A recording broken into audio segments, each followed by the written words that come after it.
was another incident which all of you know.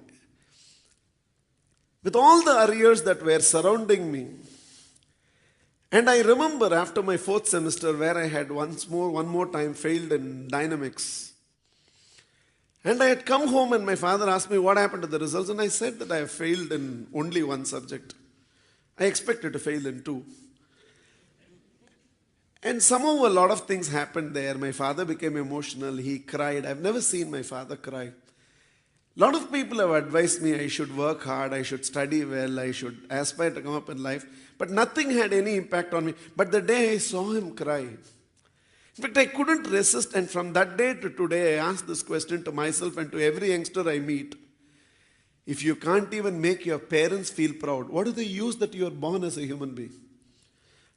If you become a headache to your parents, if you create sleepless nights to your parents, if the peace of your parents is going to be taken away by you, I don't care what capability and potential you have. The primary responsibility of every individual is to live your life in such a way your parents feel very proud of you. If you can't fulfill that, you're good for nothing.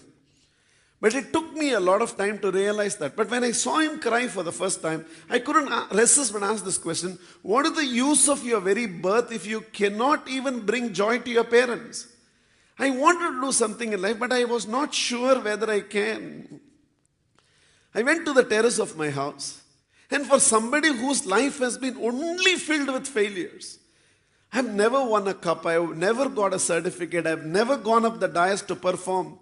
My headmasters never knew me by name. Some of my class teachers never knew me by name. They used to refer to me in the context of my brother, who was a genius, a cousin.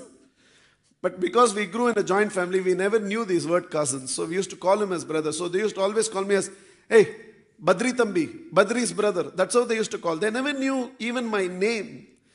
So for somebody who has never tasted success in life and only failures, and suddenly here I was after finishing my 4th semester in BSc Maths with great sense of passion to make it very big in life. But I don't know whether I had it in me. I don't know who will mentor me. I don't know who will guide me. I don't even know whether it's possible to start so late in life and still make it big in life. In fact, that day in the terrace when I was standing, I was probably more scared and terrified than I have ever been in life. In fact, I have never known so much fear again in life. The heart is beating, wanting to be very big in life. And all I can see behind me was years and years and years of only failures in life. Not even a single taste of success in my life.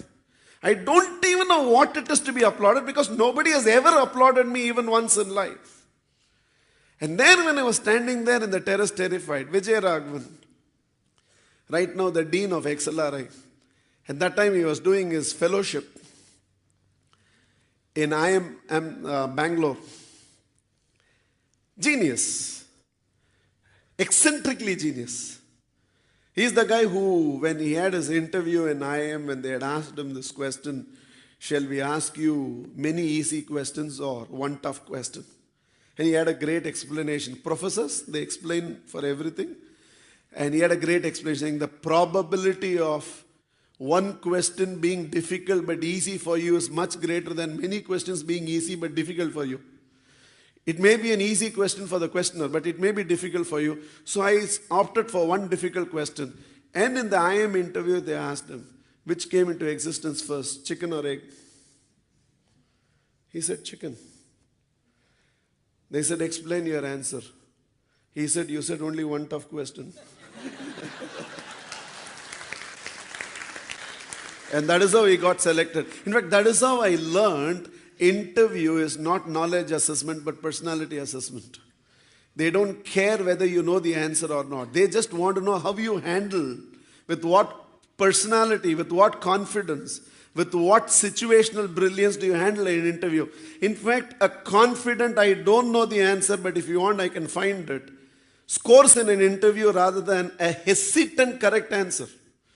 And here was Rangarajan demonstrating a personality there in the interview. They couldn't resist. And that sort of a person. Of course, Rangarajan guided me and he said that harder you press the spring, when you release it, the faster it bounces back in life. Your life has been pressed by failures all the 18 years of your life. Today you decide to bounce back in life, and God will not stop you, he said.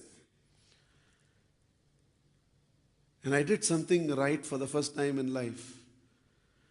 I trusted his words without questioning. A very, very important lesson in life. When somebody who is evolved wishes you something, blesses you something, predicts something about your life, take it with faith. It turns into reality. Question it, doubt it. Then it does not turn into reality. It is not what he said. It's the faith with which I absorbed the whole thing when he said, for all 18 years your life has been pressed by failures. Today decide to bounce back in life, bounce big in life, and God will not stop you. And because I took his words with faith, from May 1984 to today, God has not stopped me. He has not stopped me.